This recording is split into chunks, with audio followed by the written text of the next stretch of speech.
when I see it's a row of geisha, kilometre long in Cerrado in Brazil, that's been pruned back Hmm. to an inch of its life. It's no wonder it doesn't produce the same kind of like characteristics that I would find in Panama. And so But I guess what I'm trying to say is is in order to get the high price tag, in order to get the really special cup, we need to put things back into harmony. We can't just take and expect it to be. And so I have a little fear around like doctoring things or flavoring things to um, emulate what could naturally be present, you know? I'm absolutely going to get cancelled for everything I'm about to say. This episode is proudly brought to you by Mapper Forward's workshop. It's time to become a coffee consultant. Learn how to diversify your revenue streams and create freedom from your day job while saying goodbye to that alarm clock forever by becoming a consultant within the coffee industry or directly to consumers who have shifted towards home brewing and home roasting. Protect your income from challenging times in the coffee value chain by taking this course today. Go to mapperforward.coffee/workshops or click the link in the show notes for details. Welcome to the Daily Coffee Pro by Map It Forward, friends. I'm your host, Lee Safar, and this is episode 2 of a series that I'm really proud to be having, Nolan, because you are somebody in this industry and Proud Marys as a brand. You have experienced the high life in coffee and you have experienced the challenges and the deep, deep lows in coffee. To me, a true entrepreneur and a true person who has lived is somebody who has navigated both and all of it, right? Mm. And still can show up to a conversation and be vulnerable and be honest and say, hey, let's talk about shit. And it's why I have such a deep respect for you, and why I'm proud to have this conversation at this moment in history in our industry. We've established this year on the podcast, and again in this conversation, our industry is in crisis. We've both been in the industry, me 20 years, you 26 years. And we both have played significant roles one way or the other in the way that we've participated. The question I keep coming to ask as we look at this crisis is, what role did we play as not just individuals, but as an industry in creating the crisis that we're in? Because I don't think this crisis is like any other crisis that came before it. What do you think the role is that we played in creating this crisis? First of all, thanks for the kind You're welcome. words. It's really sweet to be here too, and nice to be able to have this conversation with you. Thank you. I think it's kind of the smoke and mirrors is what comes to mind. These like tricks or this like pretending is the other thing that comes to mind. Yeah. That leads us here, you know, and part of that pretending, it's no surprise because we were kind of conditioned that way a little bit. We were kind of raised that way. We were Mhm. raised to um not worry about as long as you don't see it, cool, and it's not happening to us, it's over there. And so there's been this illusion that we've been living in Mhm. of that we're separate, but we're not From our separate consequences, you mean? from it all. We're all one thing. I I agree. mean, we're all together, right? Like it's all this one thing. And we kind of, so I guess what I'm saying is sometimes we think, oh, cool, I can take that piece and have that. And it doesn't affect me because it's only over there that it's affecting, but I'm okay over here. And actually, we're all one thing, right? And so as we Right. take advantage of one situation over here, it's very naive to think it's not going to come back and get us, because it obviously does. And sometimes you get to run longer than others, where you get to kind of take advantage of a situation for longer before it really reveals the problem. And so when I think about our part, in Hmm. this, or where we went wrong. Um, I think I think about like it feels like lying or like not being honest about uh where things come from or what's special about them. And um, you know, there's been a real push um for me. I've had this real push to kind of like explore how good coffee can be. But there's just been this Hmm. genuine curiosity in Hmm. how good could it be and what does it look like. And so I've had this like quest to like chase excellence, and that has been a real, well, it's been a real privilege to be surrounded by these incredible products, you know, and to explore it at its best. Um, but I've never really entertained um, how can I mask it? How can I tweak it to sneak it past you as something Right. special? If I understand that correctly, what you're saying is you've never tried to be deceptive. Yeah, and this is where it gets like this is where the problems are for me in the industry, I right? agree. Is like, you know, one time I had this head barista in Melbourne and was like, hey, check this out. And it was like we were discovering TDS and refractometers and What a wild time in the industry, hey, when yeah, it we was a started big to shift, like a big weigh shift. shit. We went from Whoa, and like how many clicks do we do on the remember the first person that brought a scale out and we are like, wow, scale. You're Oh so man, we're old school. conceited. Yeah, and You think you're so um impressive. uh anyway, the the barista was like, hey, Knowles, check this out. I've left this coffee sitting in the portafilter for an hour versus fresh, and I'm still getting a really good extraction. They're not going to fucking notice the difference. How That, you know, controversial was that at the time? oh, and it kind of like I went red, obviously a little like, fuck, because it just like, um, but I like had to like calm myself. I'm like, all right, I'm gonna just reflect on this. And as I reflected on it that night, I'm like, fuck, that's exactly not who we are. You know, Yeah. that's not what we do. I'm all about trying to create these little magical things and do these little details that maybe don't get noticed, but you somehow feel them. They're just there. I'm Yeah. definitely not interested in trying to dress something up to sneak it past. And um, I'm seeing a bit of that, and I see that as a bit of a problem. Like right now, it does scare me a little bit that we are um, messing with um, we're messing with the terroir, we're messing with the provenance. We're kind of like um, adding makeup, if you will, to coffee to dress it up to make it look pretty. You're And it's talking like, about okay, infused coffees, right? well, yeah. I mean, I think that is definitely a big concern, um, particularly because we've had to work really, really hard to get terroir and varietal and place to show up in the cup.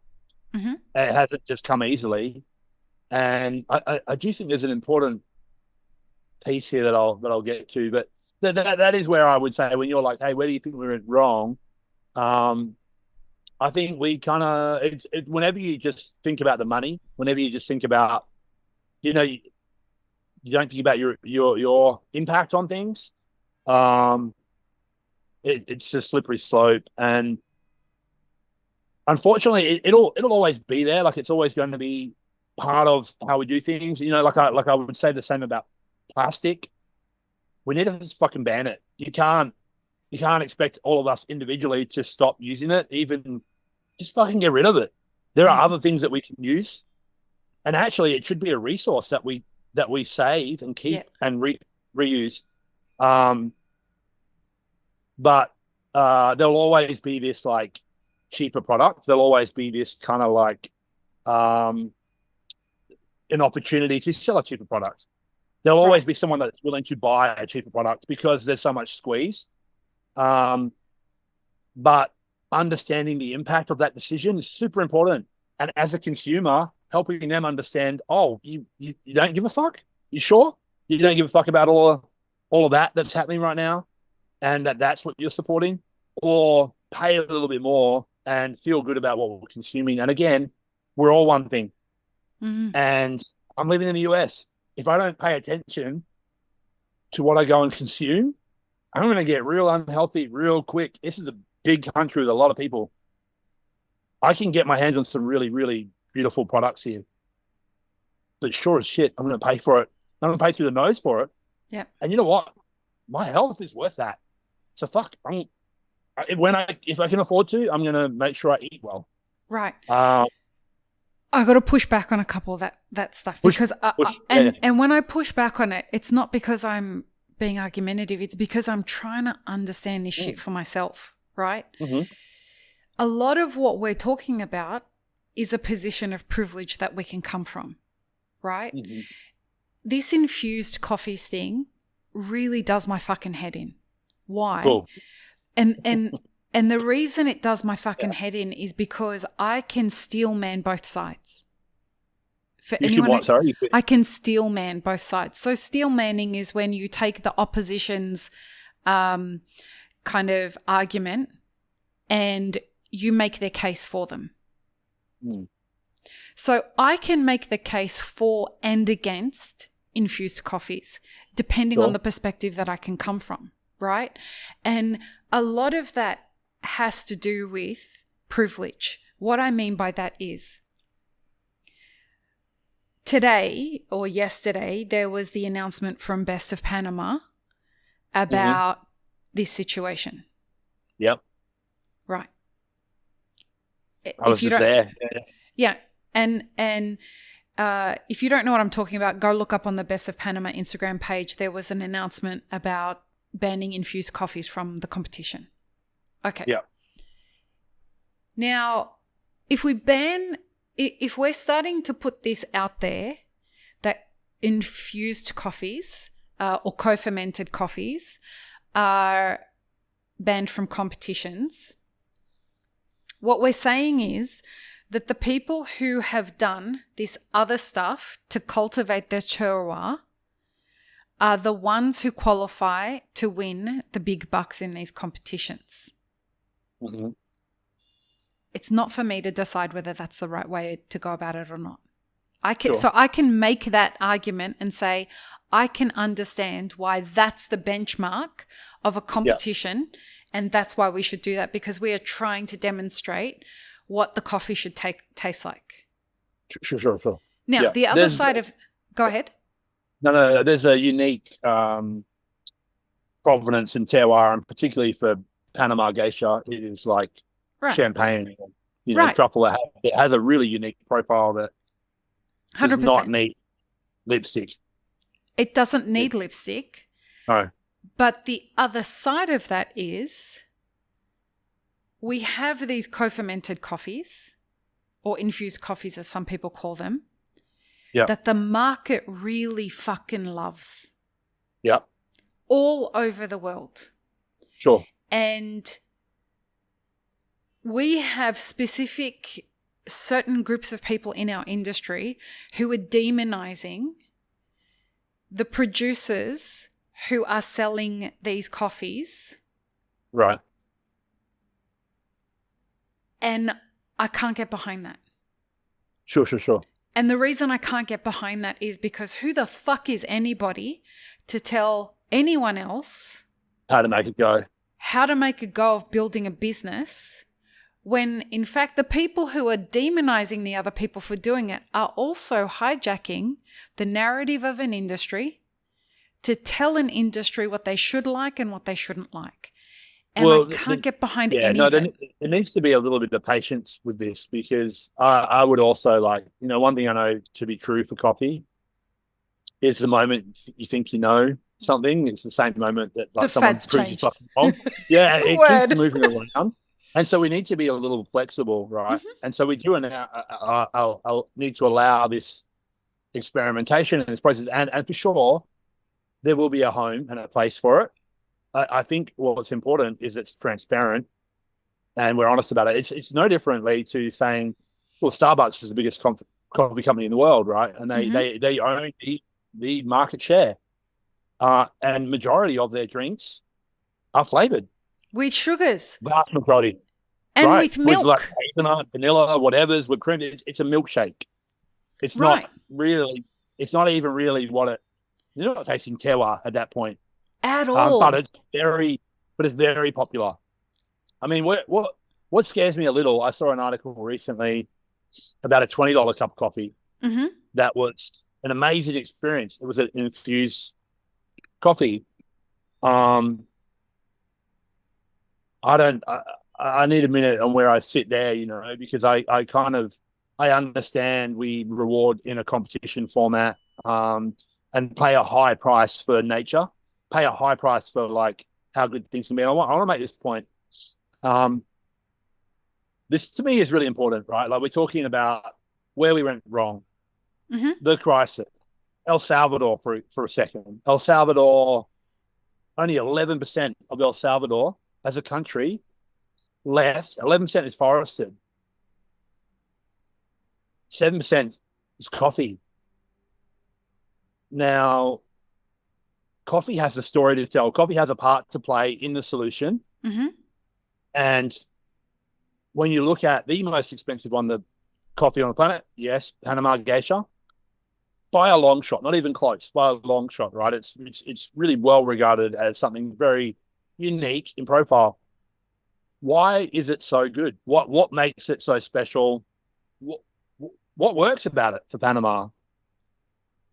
Spending time on those farms or where it's grown, it is very hard not to notice the incredible biodiversity, the amount of birds flying around, how untouched some of those forests are, and how well they've done to like not mess up with what was naturally there. Mm-hmm. That's to me where this like natural beauty is coming from in the cup. When I see it's a row of geisha, kilometer long in Cerrado in Brazil, that's been pruned back Mm-hmm. to an inch of its life. It's no wonder it doesn't produce the same kind of like characteristics that I would find in Panama. And so I guess what I'm trying to say is in order to get the high price tag, in order to get the really special cup, we need to put things back into harmony. We can't just take and expect it to be. And so I have a little fear around like doctoring things or flavoring things to emulate what could naturally be present, you know? I'm absolutely going to get cancelled for everything I'm about to say. Let me preface this by saying that I know that. Okay. Yeah. Here is where I have the problem with everything about what's happening in Panama. Yeah. The farms that are in Panama, you and I both remember the first time that we ever tasted a Panama Geisha. Yes. And it was so unusual at the time that we kind of didn't, like for me, I remember saying, this tastes very, very different. That was my first response to it. This doesn't taste like any other coffee. And it was immediately followed up with somebody saying to me, and isn't it amazing?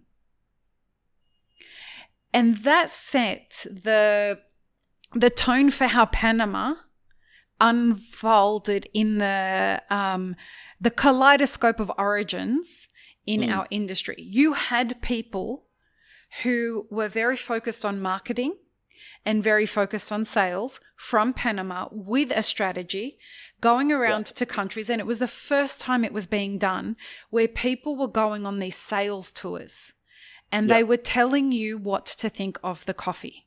And it was brilliant, right? It was a brilliant business strategy.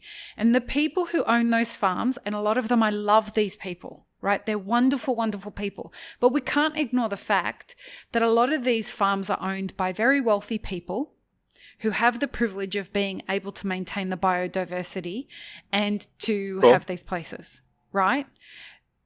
Yes. I mean, they also just happen to be super lucky to have that bit of land. It's not like they've made it like that.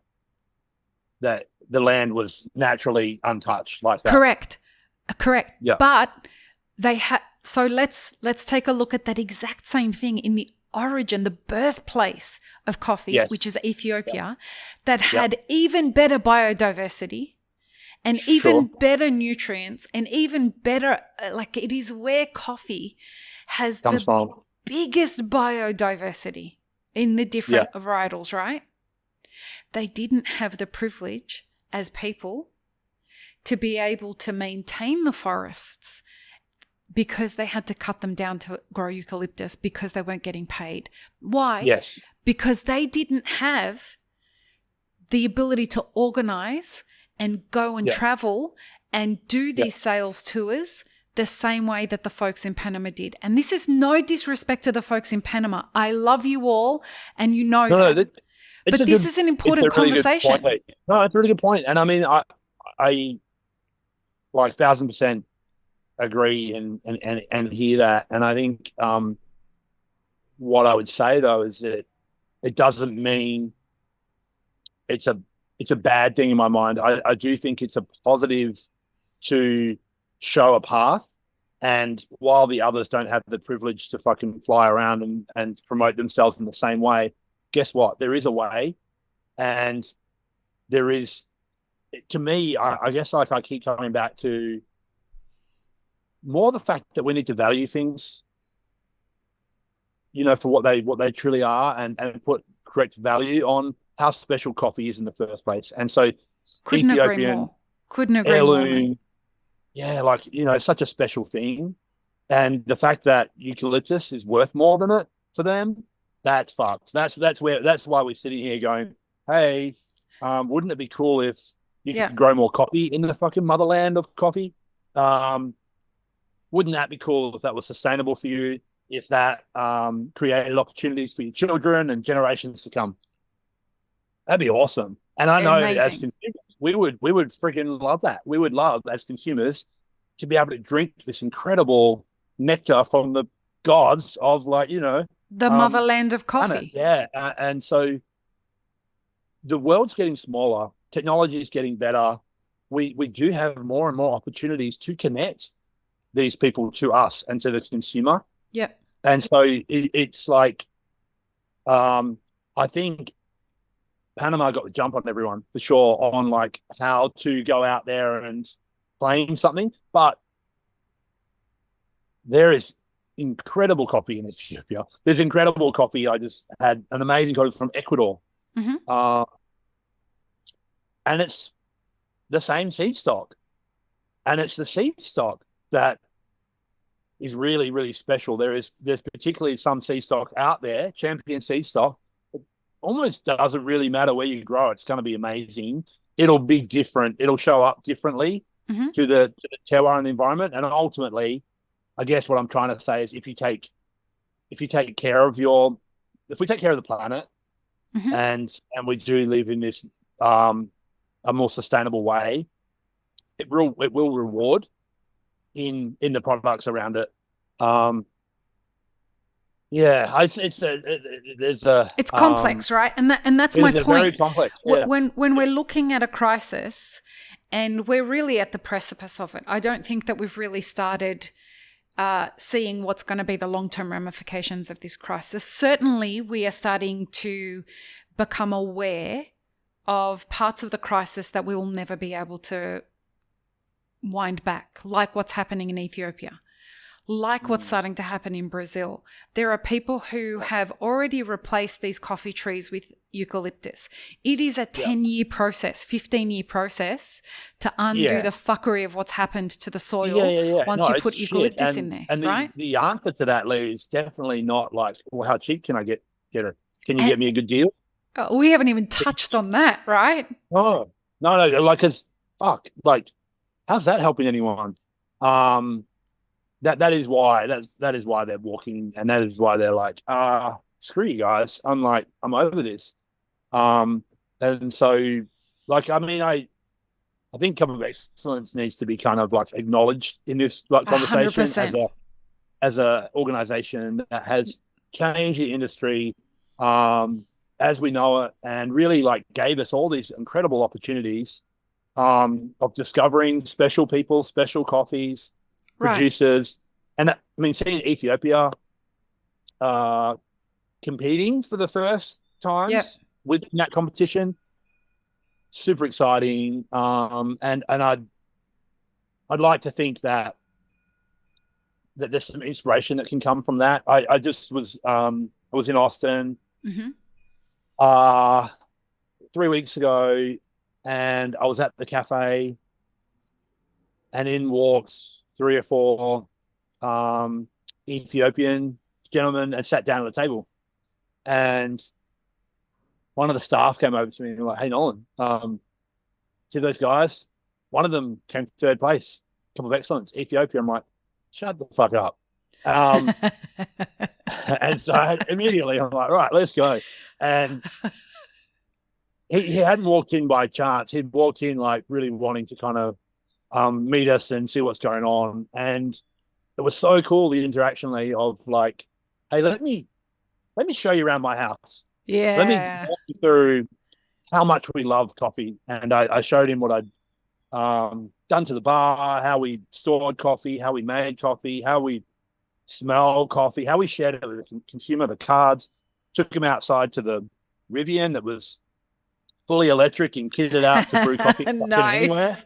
I do And these love when guys you were just post like, about "Oh that. my God, like, thank you so much." And it was like one of those moments where we all then like had our arms around each other, and it was Yeah. very much a beautiful moment. And I think just to turn it all back around a little bit is like the special in specialty, like the what is it? It's so much out of love and heart. Mm. It is not just an opportunity to take advantage. It's absolutely not that. Mm. There are so many easier other ways to go make money if that's what you're out to do. Yeah. This is something that we share and love a common interest for. This like really special thing, and it moves people to go the extra mile, to spend more, to put more detail in, to put more love into it. And that is what we're trying to protect. That's what we're trying to preserve. That's what we're Mm. trying to share. That's what we're here to do. I was having this thought the other day. I wonder if people who sell vegetables connect with the people who grow their broccoli the same way that we connect with the people who grow the coffee. Definitely not enough. Definitely not enough, Lee. You know what I'm saying, though? Like, No, 1,000%. We there is an amazing uh couple in Austin, Philip Spear and his wife Trisha Bates, and she runs an amazing thing called the Field Guide, and mhm. it is producers around Austin Right. that come together, and with chefs, and share and celebrate the Nice. tomatoes and the broccoli and the different things. And um it is really cool to see people excited about what they're producing, and the health benefits that come when Yeah. you eat something, knowing where it's come from, and the love and intention into it's really I don't know that we can see all of it, like it Mm. just it's something special there. Yeah. And folks, if you're somebody who trashes co-fermented coffees because you've seen people you've admired trash co-fermented coffees, I would ask you to consider what right you have to do that. Because producers all over the world are just trying to do the best that they can. Who are we to tell them that a product that they've found that there is a market for should be shameful. And I'm hearing far too much. If you think that they shouldn't enter your competitions, fine. But if you're going to turn around and tell these people that what they're doing is illegitimate compared to people who are doing carbonic maceration or people who are using, like, I'm sorry, I'm not about it. I'm not about it at all. So when we want to start deciding that certain things should be celebrated and other things should be demonized, but we're not looking at the nuance of that conversation, we've got a problem. We're in a crisis. Everybody's just trying to figure out how to make it happen. Yeah, no, there's maybe when I try and organize this in my mind, because it stresses me out and worries I'm me. sorry, man. I'm sorry. No. To me, there's something about transparency that's really important. 100%. And if you're trying to hide it, if you're telling everyone you're not doing it, but you are doing it. That's where I've been upset lately, is that I've been offered many times samples that has shown something very distinct. Yep. That was claimed that there was nothing added. And when I've poured hot water over the green, a very clear additive has come up in the water. And so, like, what I would request as an industry is that we do a better job of being transparent and clear around what it is that we are selling, you know. And I guess we should make a distinction between infused coffees versus co-fermented coffees. They're different things. Infused is when you're adding the additives to the green coffee. Co-fermented is when you're adding stuff to the fermentation tanks, right? Sure. Yeah, and in some cases, yes, it can be freaking amazing. And like, there's also some different processing techniques that are happening right now that are totally changing the way that the coffees are showing up. And it's too soon and too early to say tick have an opinion or not tick. Yeah, it could be a stroke of genius. Yeah. Or it could be scary as hell. I'm not really too sure yet. And I'm curious to see what unfolds.